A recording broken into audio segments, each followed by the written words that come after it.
देख रहे हैं लाइव इंडिया हर पल।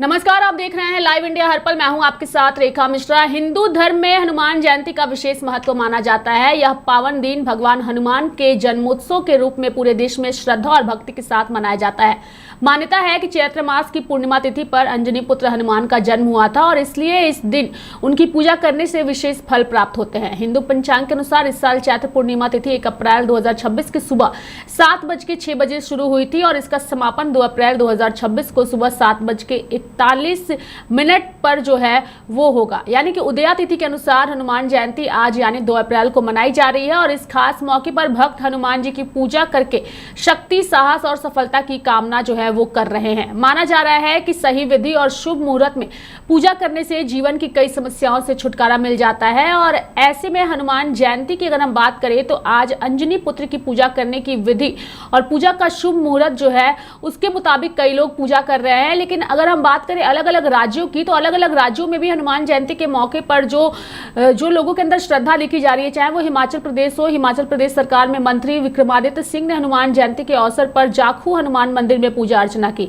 आपको बता दें कि उस दौरान उन्होंने जो है राज्य के सभी लोगों को इसकी शुभकामनाएं दी और बधाई दी और कहा कि हम सब के लिए बहुत महत्वपूर्ण दिन है। मैं कामना करता हूं कि प्रभु राम और हनुमान का आशीर्वाद सभी पर बना रहे। प्रदेश में जो दिक्कतें आई है उससे प्रदेश को बाहर निकाला जा सके, प्रदेश में खुशहाली हो। वहीं दूसरी ओर प्रयागराज की बात करें तो उत्तर प्रदेश के प्रयागराज में हनुमान जयंती के अवसर पर लेटे हनुमान मंदिर में भक्तों की भारी भीड़ नजर आई। लेटे हनुमान मंदिर की बात करें तो यह मंदिर काफी ज्यादा प्रचलित है और वहां पर हनुमान जी विश्राम की मुद्रा में रहते हैं और वहीं पर जो भक्तों का तांता लगता है वो हर साल देखने को मिलता है।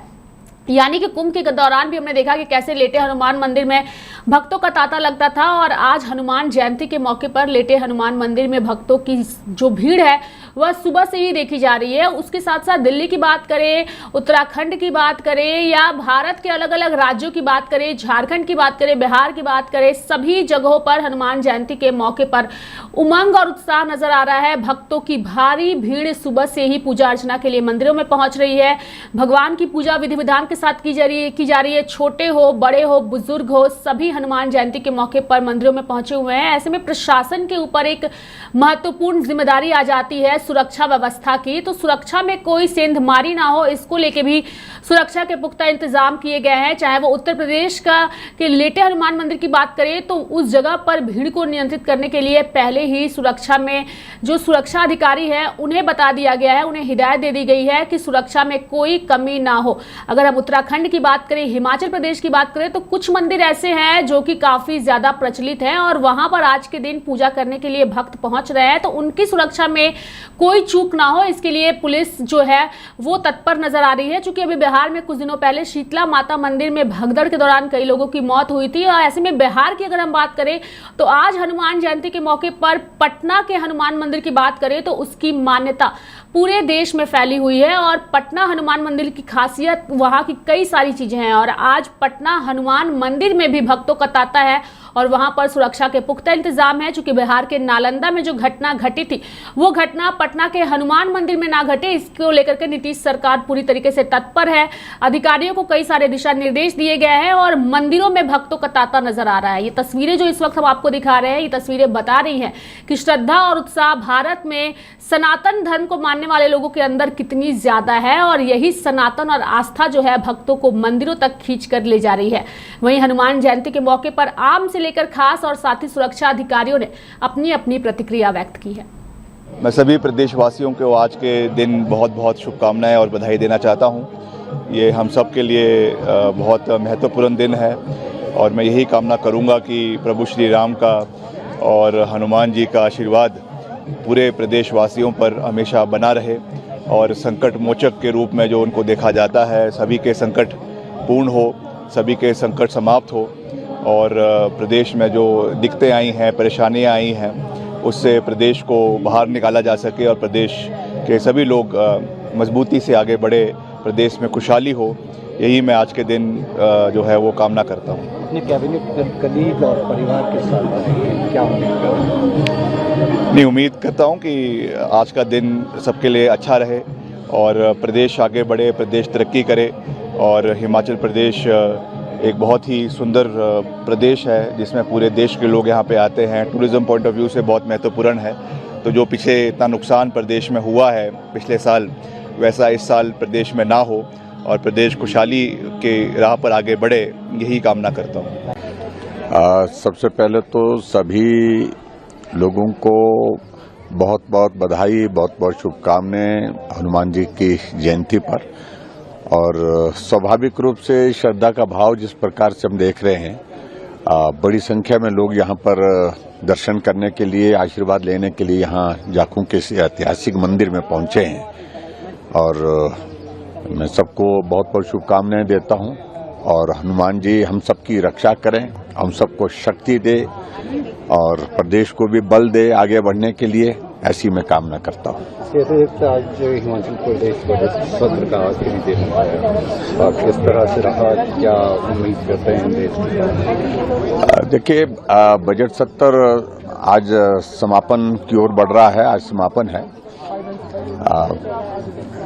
हिमाचल के इतिहास में ये बजट सदैव याद किया जाएगा, उस दृष्टि से कि एक तो घाटे का बजट, पिछले बजट की तुलना में छोटा बजट, कम बजट, जिसमें विकास के लिए गुंजाइश नहीं, अपनी जो खास तौर से जो लाइबिलिटीज है उनको क्लियर करने के लिए बहुत बड़ा संकट हमारे सामने।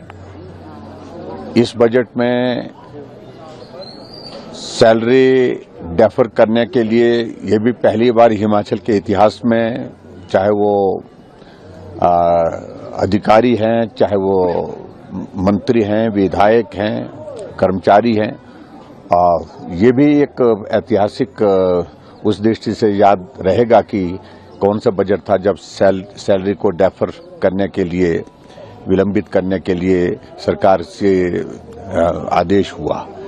तो इसलिए बहुत सारी चीज़ों को लेकर और बहुत सारी चीज़ें ऐसी इस बजट सत्र के दौरान घटित हुई। और लास्ट में एक बहुत बड़ी ब्यूरोक्रेट्स की जो कंट्रोवर्सी, जिसका जिक्र हम हमेशा कर रहे थे कि हिमाचल प्रदेश की सरकार जो है ब्यूरोक्रेसी पर नियंत्रण रखने में जो है पूरी तरह से असफल हुई है। तो ऐसे में वो हमारे सामने उदाहरण है। तो ऐसे बहुत सारे मसले जो विधानसभा के अंदर हमने विपक्ष की ओर से उठाने की कोशिश की है जनहित के, उन तमाम बातों पर, तमाम मुद्दों पर सरकार की ओर से संतोषजनक जवाब देने की स्थिति नहीं बन पाई है। आरोप प्रत्यारोप की बातें तो मुझे लगता है कि एक तरफ है, लेकिन कुल मिलाकर के ये बजट समापन की ओर से जब बढ़ रहा है तो प्रदेश के सामने आने वाले समय में पूरे साल भर के लिए नहीं, आने वाले समय के भविष्य के लिए एक बहुत संकट को इंडिकेट करके चला गया है, जो हम सब के लिए चिंता का विषय है। श्रीमान पुलिस अधीक्षक महोदय द्वारा दिए गए सुरक्षा निर्देशों के पालन में यहाँ पर करीब 50 का बल नियुक्त किया गया है और बैरिकेडिंग भी आपने देखा होगा प्रॉपर की गई है। पार्किंग में ट्रैफिक का बल लगा हुआ है और पूरा प्रयास करेंगे कि श्रद्धालुओं को यहाँ आने में और जाने में किसी प्रकार से कोई दिक्कत ना हो। सुबह से ही उनकी काफी भीड़ देखी जा रही है, महिलाएं बच्चे, क्या दर्शन में कोई परेशानी का सामना नहीं, बिल्कुल नहीं करना पड़ेगा दर्शन के लिए परेशानी का सामना। और लगातार पुलिस इस बात की व्यवस्था कर रही है, इनके कार्यकर्ता भी साथ में सहयोग कर रहे हैं और शाम तक बिल्कुल ऐसी ही व्यवस्था रहेगी, कोई दिक्कत नहीं आएगी। तो मेरे साथ फिलहाल अभी के लिए इस खबर में इतना ही। आप देखते रहिए लाइव इंडिया हर पल। नमस्कार।